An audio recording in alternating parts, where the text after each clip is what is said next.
నమస్తే, welcome to political bridge. Jaganmohan Reddy గారిని rescue చేయడానికి ఉండవల్లి గారు ఎంత నీచ స్థాయికైనా దిగజారుతారు అనడానికి ఈరోజు ఆయన మాట్లాడిన మాటలే నిదర్శనం.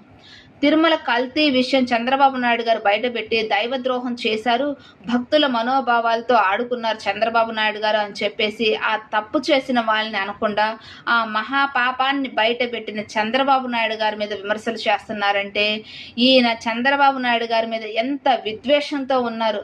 ఇంతటి మహామేధావి నిజంగా రాష్ట్రంలో లేననుకుంటున్నారేమో. ఇప్పటికీ ఆయన మాట్లాడే మాటల్ని నమ్మిన వాళ్ళు ఎవరైనా ఉన్నారు అంటే వారు నిజంగా జాలిపడాల్సిందే. ఏం మాట్లాడుతున్నారంటే ఆ తప్పు చేసిన వారిని సైలెంట్గా పనిష్ చేయాలి కదా, ఎందుకు పబ్లిక్లోకి తీసుకొచ్చారు వారి పేర్లు అంట. అంతటి మహాపాపం చేసింది ఎవరు అనేది ప్రజలు కూడా తెలియాలి కదా.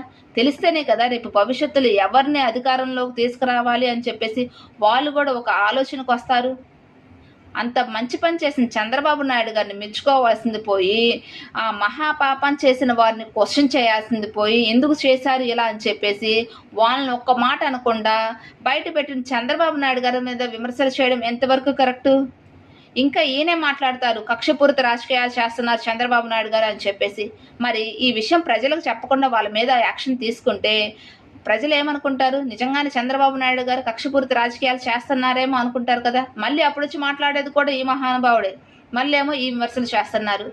ఒక పక్క నేషనల్ మీడియా జగన్మోహన్ రెడ్డి గారిని క్షమాపణ చెప్పాలి అని చెప్పేసి డిమాండ్ చేస్తుంటే వాటి గురించి మాట్లాడరు.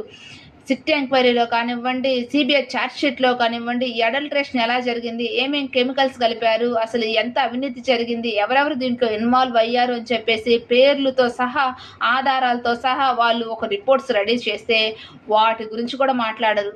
ఇంకా ఏం మాట్లాడుతున్నారు?